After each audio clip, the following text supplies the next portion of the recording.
A Copa do Mundo da FIFA é, sem dúvidas, o maior evento esportivo do mundo. Ao longo da sua história, 79 nações já participaram. E só na última Copa do Mundo, mais de 5 bilhões de pessoas assistiram, o que representa mais de 60% de toda a população do planeta. Mas a história da Copa do Mundo é ainda mais insana do que você pode imaginar. Ela é repleta de controvérsias, política, paixão e amor pelo futebol. Então você vai ver agora a história completa da Copa do Mundo. Não é a bola que ele deu. Girou! Olha o gol!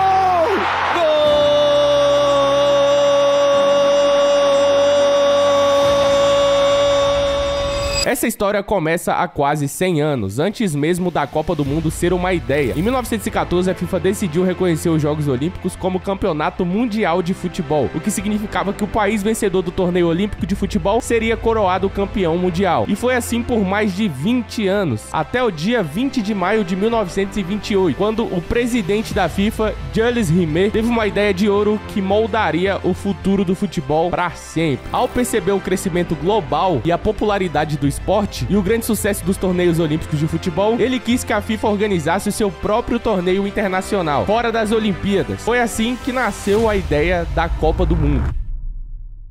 E em apenas 2 anos, essa ideia virou realidade. A primeira Copa do Mundo foi realizada em 1930. Essa edição aconteceu no Uruguai, que era o campeão mundial da época após vencer o torneio olímpico anterior. Mas a escolha do local trouxe problemas para os países europeus, já que a viagem de navio era longa e a Europa enfrentava uma crise financeira, meu parceiro, o que impediu muitos países de fazerem essa travessia. A primeira edição da Copa do Mundo teve um total de 13 participantes apenas, 2 da América do Norte, 4 da Europa e 7 da América do Sul. O Egito seria o único representante da África, mas devido ao mau tempo, seu navio atrasou e eles perderam o torneio. Japão e Tailândia foram convidados também como representantes asiáticos, mas ambos desistiram antes mesmo do início da competição. Assim, no dia 13 de julho de 1930, a primeira Copa do Mundo começou, com 13 países lutando pelo título de campeões do mundo. O formato era semelhante ao que vemos hoje: 4 grupos com os vencedores avançando para semifinais em partidas eliminatórias. A final colocou os anfitriões Uruguai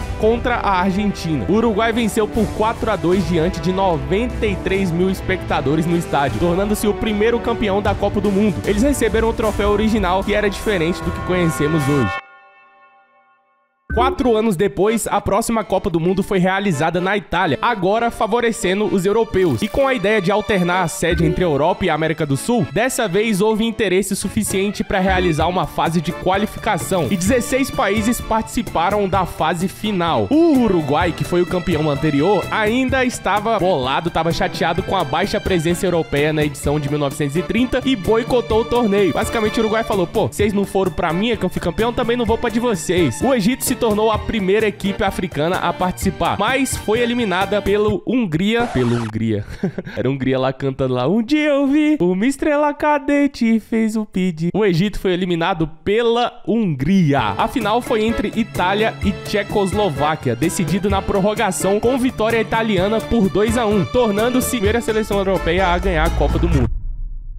Avançando mais 4 anos, França sediou a Copa de 1938, mas essa Copa deveria ser na América do Sul. Então a Argentina e o Uruguai novamente falaram: não, a gente não vai de novo, mano. Era pra ser aqui, agora vocês vão fazer aí? Então faz só vocês aí, a gente não vai. Nessa edição, apenas 15 nações competiram. Essa edição também destacou o craque brasileiro Leônidas, que levou a chuteira de ouro como artilheiro da competição. Pra você que não sabe, Leônidas era brabo, tá? Foi ele que inventou a bicicleta, mano. Tipo, gol de bicicleta. Mano, Leônidas que inventou. Foi o nosso primeiro grande craque brasileiro, tá ligado? Ele era, mano, já começar a ter fama mundial, mano. Leônidas foi brabo. A Itália novamente chegou à final e venceu a Hungria com facilidade, 4-2, conquistando seu segundo título consecutivo. Depois de 3 Copas bem-sucedidas, o mundo estava totalmente envolvido e ansioso pela próxima edição. Mas é bem difícil organizar uma Copa do Mundo quando há uma guerra mundial acontecendo. Assim, torcedores e jogadores tiveram que esperar 12 anos até o torneio retornar. Então nós ficamos de 1938 até 1950 sem Copa do Mundo, mano. E a Copa de 1950 foi aonde no Brasil. Em 1950, a Copa do Mundo retornou à América do Sul, com o Brasil como o país sede. O mundo estava prestes a testemunhar o maior e melhor torneio até então da Copa do Mundo. A Índia se recusou a participar depois que foi informada que não poderia participar descalço, que os jogadores não poderiam jogar descalço. Mano, isso é verdade, não é piada, mano. Pô, esse cara tá achando que é o quê? Que tu vai jogar um futebolzinho no intervalo da escola, pô. Vai jogar nem no interclasse, não pode jogar sem chuteira, cara. Ele tá maluco, indiano? Pô, a Itália, atual campeã mundial até então, participou mesmo após a tragédia do desastre aéreo de Torino, que matou vários jogadores da seleção. Então a Copa de 1950 foi a primeira, assim, valendo mesmo, tá ligado? Tipo, todo mundo participando, a maioria participando, todo mundo ali envolvido e tal. Foi a primeira Copa realmente do mundo. Pegou a visão? A final viu o Uruguai derrotar o Brasil no lendário Maracanã, lotado com 173 mil espectadores. Até hoje a gente sabe do Maracanaço, né, mano? Eu ia dizer que foi a maior tragédia do futebol brasileiro, mas, pô, 7-1 acho que foi o maior de todos, né, mano? Conseguimos superar. A nossa geração tá superando as piores tragédias em tudo, rapaziada. Bora comemorar. Tudo que é de ruim a gente tá superando, pai. Diniz aí quebrou vários recordes, pô, 20 anos sem perder pra Venezuela. Nós chegamos e fala, mano, a nossa geração vai quebrar tudo de pior, mano. Nós somos os melhores em ser piores. Até hoje, essa final é a maior da história em uma final de Copa do Mundo, em questão de público no estádio, né, mano? Seguindo para 1954, a Suíça sediou a Copa, que foi o torneio com o maior número de gols da história. Também foi a primeira edição transmitida adequadamente pela TV, tornando a Copa do Mundo em um fenômeno mundial. E a campeã dessa edição foi a Alemanha, mano, que venceu por 3-2 na final, e esse jogo ficou conhecido como o Milagre de Berna. Mas agora nós vamos falar do maior feito de histórias de Copas do Mundo, algo que marcou para sempre o mundo, a história das Copas do Mundo. Essa é a parte mais importante desse vídeo. Tem umas paradas aqui que são bizarras, mano. Mas antes de falarmos disso, se inscreve aqui no canal, mano. Provavelmente você assiste todos os meus vídeos. Ah, você assiste pela TV, mano. Faz um esforcinho, se inscreve aí. Deixa o like nesse vídeo. Essa é uma forma de apoiar aqui a gente trazer sempre mais vídeos. Mas vamos continuar pro vídeo, porque agora é hora de falar sobre o primeiro surgimento do maior jogador da história das Copas, Pelé. Em 1958, a Suécia sediou a Copa. Foi também nessa Copa que o mundo conheceu um certo garoto brasileiro de 17 anos chamado Pelé. Pelé deixou sua marca no futebol mundial ao brilhar no torneio. Ele marcou gols em todos os jogos do Brasil nas fases eliminatórias, incluindo 2 gols na final, quando o Brasil venceu a Suécia por 5-2 em uma vitória confortável. Isso significou que Pelé conquistou o primeiro de seus 3 títulos de Copa do Mundo. Ah, o maior tem 3. Até hoje não adianta reclamar, pode chorar, o maior tem 3. Em 1962, a Copa foi realizada no Chile, onde o Brasil foi bicampeão ao vencer a Tchecoslováquia na final. Nessa Copa, o Pelé não jogou muito, não foi um grande destaque por causa das lesões, mano. Mas Vavá e Garrincha levaram a nossa seleção à glória. Avançando para 1966, o futebol voltou para casa pela primeira vez, com a Inglaterra sendo campeã e levantando o troféu, mano. E o melhor jogador dessa Copa aí, mesmo não estando na final, foi o português Eusébio, que durante muito tempo foi considerado o maior português de todos os tempos, né, mano? Depois que chega o CR7 aí, é o CR7, né? Agora vamos para 1970, no México, a primeira Copa realizada na América do Norte. O Brasil venceu sua terceira Copa do Mundo em 4 edições, com Pelé conquistando seu terceiro troféu, dessa vez sob o comando de Zagallo, que já havia vencido como jogador, tornando-se o primeiro a conquistar o título como jogador e técnico. Zagallo, em questão, que tem 4 Copas, né? Não sei se vocês sabem. Zagallo é o maior campeão de Copa do Mundo da história. Tem 2 como jogador, uma como auxiliar e uma como técnico, tá ligado?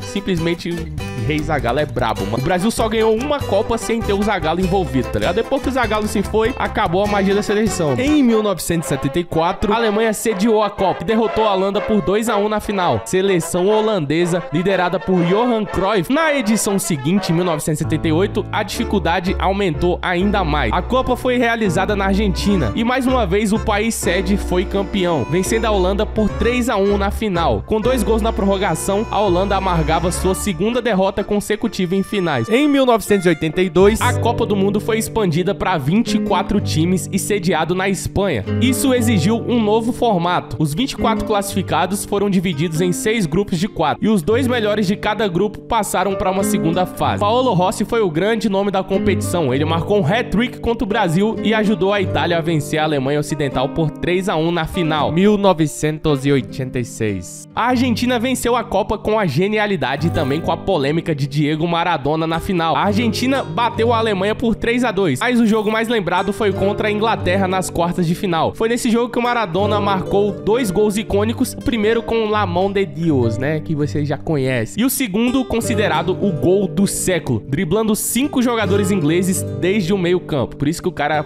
foi tão idolatrado lá na Argentina, né, mano? Pô, imagina o cara decidir 2 jogos, o cara meteu um golaço desse numa Copa do Mundo. Já em 1990, a maior polêmica veio ainda nas eliminatórias. O goleiro chileno Roberto Rojas simulou ter sido atingido por um sinalizador em um jogo contra o Brasil. Na verdade, ele se cortou com uma lâmina escondida na luva para tentar eliminar o Brasil do torneio. Mas um fotógrafo registrou tudo e Rojas foi banido do futebol. Assim como o Chile foi banido da Copa. Caraca, o moleque sacou uma tesoura. Fez ali o próprio cortezinho e falou, ó, tira o Brasil. Na Copa da Itália, a Alemanha Ocidental e a Argentina se enfrentaram novamente na final. Dessa vez, a Alemanha venceu por 1-0 e foi campeã. Em 1994, nos Estados Unidos, a Copa do Mundo bateu recorde de público com 3,5 milhões de torcedores nos estádios. Diego Maradona foi banido do torneio após ser flagrado no doping aí, né, mano? E essa Copa, os flyers é tudo Romário versus Maradona, tá ligado? Todo mundo esperava isso, ver um contra o outro, só que o Maradona acabou ficando de fora porque usou um negocinho ali, usou o veneninho do sapo. A final foi entre Brasil e Itália. Foi a primeira decisão por pênaltis da história. O Brasil venceu por 3-2. Romário foi eleito o melhor jogador da Copa. Essa edição também marcou a mudança definitiva da Copa do Mundo, que agora contava com 32 seleções, modelo que se mantém até hoje, né? Na verdade, se manteve, né, mano? Que agora a Copa de 2026 vai ter 48 seleções. E já é um movimento que a gente sempre vê aí da FIFA. Lá em 1930 tinha 12, aí daqui a pouco foi pra 20, 24, 32, 48. Daqui a pouco vão estar colocando Espanha e Vasco, pai. Vai botar time também. Semifinal vai ser Holanda e Mirassol.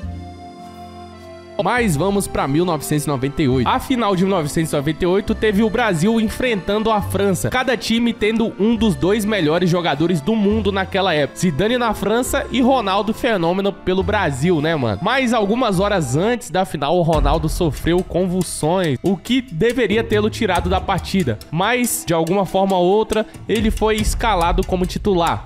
Todo mundo sabe que o Ronaldo jogou ali sem poder estar jogando, né, mano? Do outro lado, o Zidane brilhou, marcando 2 gols na final e garantiu o primeiro título mundial da França. Em 2002, nós teríamos a primeira Copa do Mundo sediada na Ásia, dividida entre Coreia do Sul e Japão. E o Brasil, que tinha aprendido com a lição da Copa passada, voltou mais forte ainda, né, meu parceiro? Com um ataque simplesmente composto, o trio que era conhecido mundialmente como os 3 R's: Ronaldinho, Rivaldo e Ronaldo Fenômeno. O trio liderou a seleção amarela até a final e a gente venceu a Alemanha por 2-0. Ronaldo Fenômeno foi o artilheiro da Copa, mas o prêmio de melhor jogador foi dado ao goleiro alemão Oliver Kahn. Mas vamos pular para 2006, a primeira de 5 Copas disputadas por Messi e Cristiano Ronaldo, mas nenhum dos dois brilhou ainda nessa edição. E o drama veio na final entre Itália e França. Zidane estava voando e marcou um gol de pênalti naquele famoso estilo cavadinha. Porém, no fim da prorrogação, com o jogo empatado em 1-1, ele deu uma cabeçada no Materazzi, que xingou a sua irmã e foi expulso. O jogo foi pros pênaltis e, graças ao Buffon, a Itália conquistou seu 4º título mundial. Porém, vamos para 2010. E ali vimos a Espanha no auge da sua era do futebol de ouro. Eles levantaram a taça com esse gol icônico do Iniesta na prorrogação, mano, garantindo o primeiro e único título da Espanha. Derrotaram simplesmente a Holanda na final. É a 3ª derrota da Holanda em finais, mano, sem nunca ter vencido. A Holanda nunca venceu uma Copa, chegou em 3 finais e nunca ganhou, mano. O torneio foi sediado na África do Sul, a primeira vez no continente africano. E o que marcou essa Copa, com certeza, foram as As vuvuzelas, né, mano? Quem não lembra até hoje do barulho infernal que fazia Todo jogo, mano, nessa Copa. Era absurdo. Porém, depois da Copa de 2010, devemos ir para a Copa de 2014, a Copa sediada no Brasil. Por mim, a gente pode pular essa, né? Ah, tem que falar, né, rapaziada? Ó, até desfocou, mano. Isso aí é o universo falando, vamos pular esse assunto. Em 2014, mais uma vez, tivemos uma final que se repetiu em 0 a 0 no tempo normal. E na prorrogação, Mário Götze marcou o gol que afundou a Argentina e impediu o Messi de conquistar a sua primeira Copa. O melhor jogador daquela competição foi o James Rodrigues, mano. Tem noção que o Mário Götze meteu o gol da final? O James Rodrigues foi eleito o melhor jogador da Copa, tá ligado? Se tornou sensação mundial. Nessa Copa, o Klose ultrapassou o Ronaldo com mais gols em Copas do Mundo, né? O jogador com mais gols em Copas do Mundo, com 16 gols. Porém, eu creio que o Mbappé vai passar isso aí, mano. O Mbappé tem 12 gols em Copas, vai jogar pelo menos mais 2 Copas. E ainda essas Copas agora vai ter mais jogos. Então, mano, tu acha que ele não vai fazer 4 gols na próxima Copa? Eu duvido. Só na fase de grupo é capaz de ele já ter feito. Ainda mais a França. Pelona do jeito que é. Foi nessa Copa também que a tecnologia foi inserida da tecnologia da linha do gol, né, mano? Pra saber se a bola entrou ou não, eliminando os erros humanos. Na Copa de 2010 tinha ficado muito marcado aquele gol do Lampard, né, mano? Que a bola entrou 2 quilômetros e o gol não foi marcado. Mas saindo de 2014, nós chegamos em 2018, na Rússia. Tivemos também a estreia do VAR. Foi aí que tivemos essa tecnologia introduzida, mano. E o goleiro egípcio Ehsan El Hadary se tornou o jogador mais velho a disputar uma Copa com 45 anos. Na final, a favoritíssima França enfrentou a Croácia e derrotou por 4 a 2, conquistando seu segundo título de Copa do Mundo. E aí, nós vamos para a Copa de 2022. Essa foi a primeira Copa disputada no Oriente Médio e foi disputada em dezembro devido ao calor, mano. Catar não tinha estádios prontos, então praticamente construiu tudo do zero. Messi e Cristiano Ronaldo fizeram história de formas bem diferentes. Messi se tornou, por outro lado, finalmente campeão da Copa do Mundo, na maior final da história do futebol. Um 3 a 3 insano contra a França, decidido nos pênaltis. Mbappé marcou um hat-trick na final e foi o artilheiro, mas o herói que levantou a taça foi Messi e o goleiro Emiliano Martinez, que brilhou na disputa de pênaltis. E agora chegamos em 2026. O que será que vem por aí? Será que Anthony Prime vai trazer o Hexa pra casa? Será que o Brasil vai ser campeão pela primeira vez com um técnico estrangeiro no comando, Carlito Ancelotti? Será que Neymar vai ganhar sua primeira Copa do Mundo e descansar em paz? É isso que nós vamos descobrir, mano. Pô, se Neymar ganha essa Copa, moleque.